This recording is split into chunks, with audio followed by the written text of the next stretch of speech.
Assalamualaikum warahmatullahi wabarakatuh. Saya Muhammad Azam, kelas 5. Saya akan membacakan materi tentang kisah teladan Umar bin Khattab.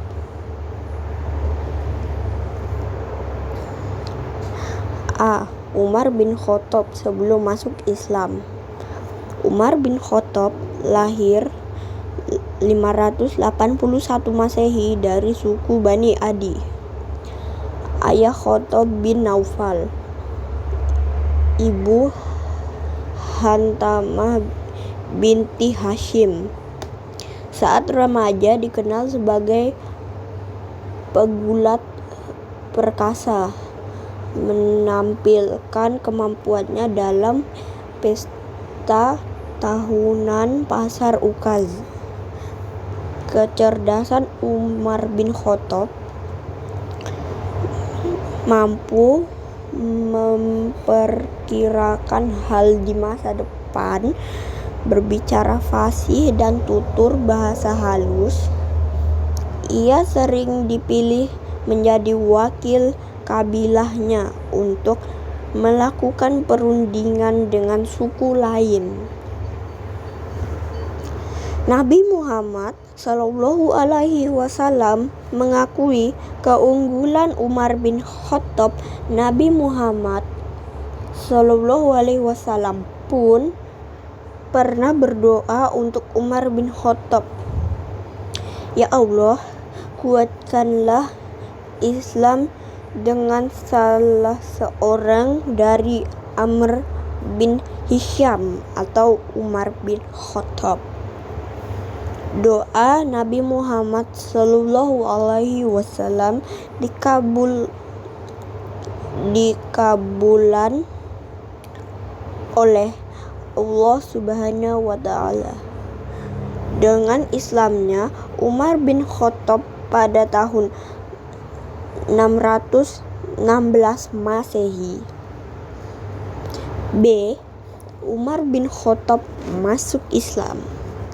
Umar bin Khattab masuk Islam saat mendengar bacaan Al-Quran.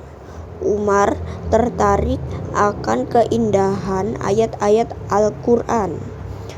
Umar kemudian membaca surah Al-Quran, yaitu surah Taha ayat 1-14.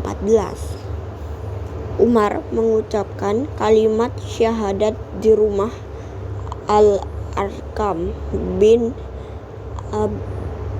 Abil Arqam. Umar telah membawa cahaya terang dalam perjuangan Islam. Ia menjadi pembela umat Islam dari segala gangguan, dan umat Muslim tidak lagi takut untuk beribadah di Ka'bah. Umar menjadi sahabat Nabi Muhammad SAW yang kemudian Nabi memberi gelar Al-Faruq pada Umar bin Khattab, yang artinya pembeda atau pemisah. Maksudnya Allah Subhanahu wa Ta'ala telah memisahkan yang hak dan yang batil dalam dirinya. Umar bin Khattab banyak menengahi perselisihan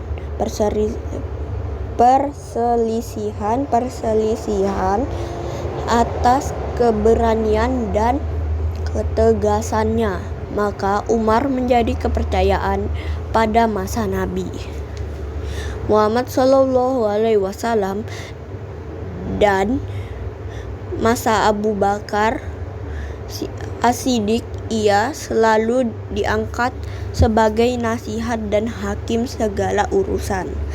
Salah satu jasa Umar bin Khattab yaitu idenya tentang pengumpulan Al-Quran, karena saat itu ayat-ayat Al-Quran tersebar di berbagai lempengan batu, pelepah kurma, tulang belulang, dan sebagainya.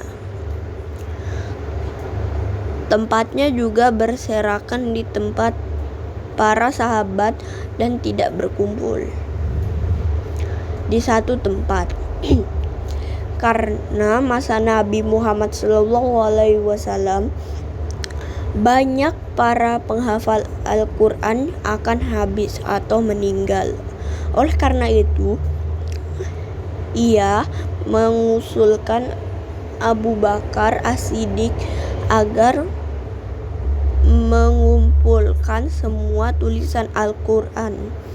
Tugas penulisan dilaksanakan oleh Zaid bin Sabit, yaitu penulis wahyu pada masa Nabi Muhammad SAW. C. Umar bin Khattab diangkat sebagai khalifah.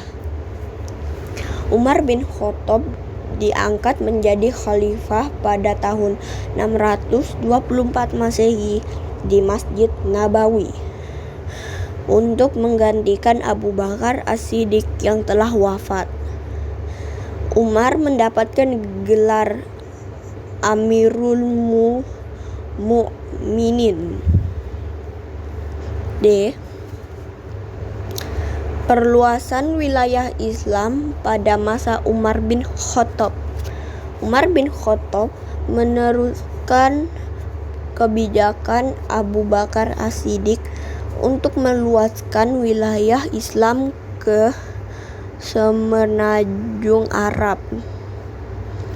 Masa itu perluasan Islam terjadi secara besar-besaran, dikenal sebagai periode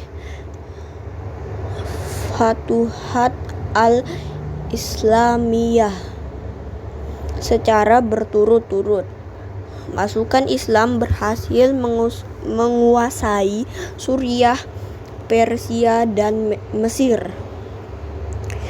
1. Penaklukan Suriah dipimpin oleh Khalid bin Walid.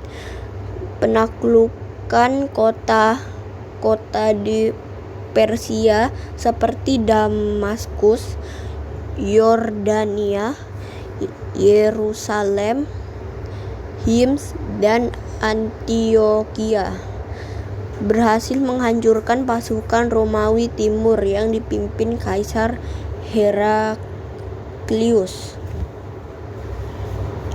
2.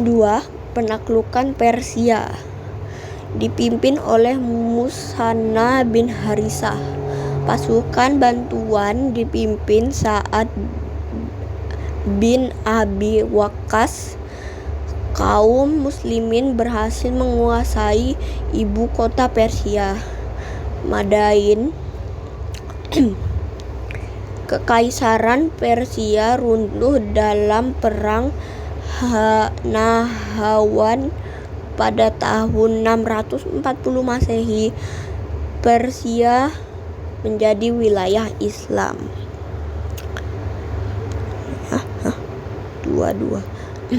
3.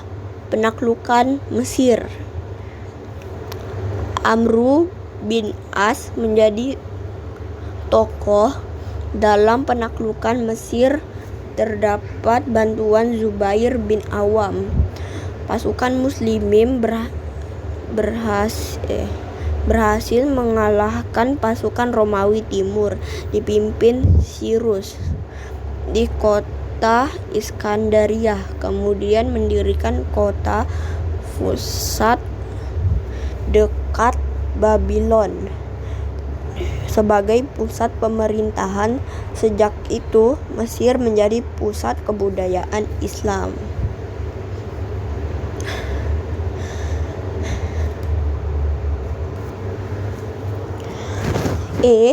Kebijakan Umar bin Khattab dalam pemerintahan.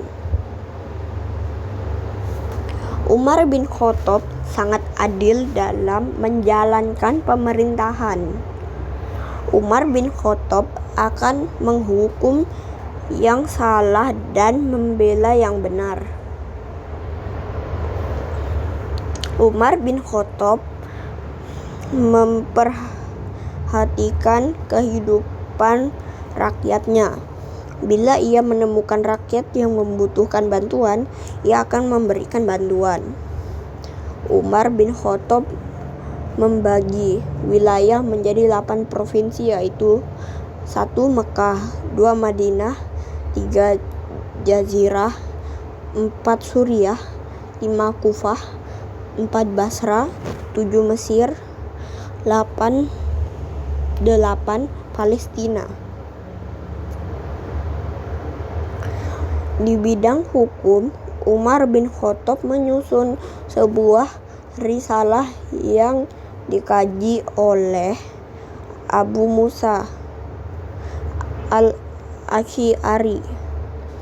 Risalah termasyhur dengan sebutan Dustur Umar atau Risalah Al-Qada.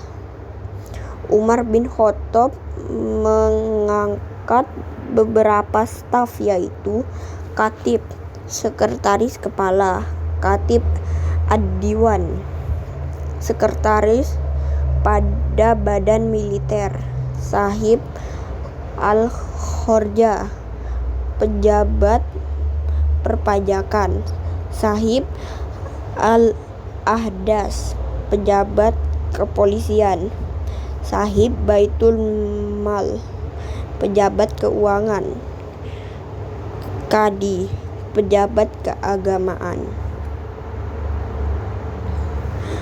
Beberapa ijtihad Umar bin Khattab dalam bidang fikih. Penyelenggaraan sholat tarawih berjamaah, penambahan kata as-salatu khairun minan naum dalam azan subuh.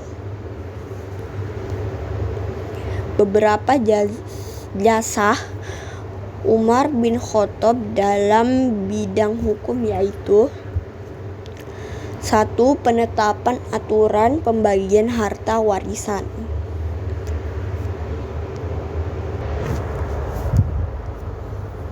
1. Penetapan aturan pembagian harta warisan. 2. Perumusan prinsip qiyas. 3. Pengangkatan para hakim. 4. Pemakaian cambuk dalam melaksanakan hukum badan. 5. Penetapan hukuman 80 kali dera bagi penabuk. 6. Pemungutan zakat atas kuda yang diperdagangkan. 7. Larangan menyebut nama wanita dalam lirik syair. 8. Penentuan almanak, kalender Hijriah.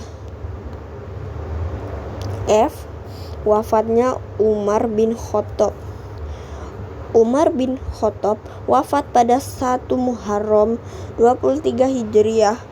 Umar bin Khattab meninggal akibat ditusuk oleh Abu Lu'lu'ah ketika sedang mengerjakan sholat di Masjid Madinah.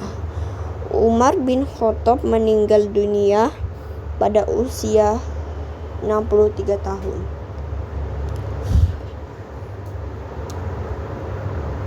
Assalamualaikum warahmatullahi wabarakatuh.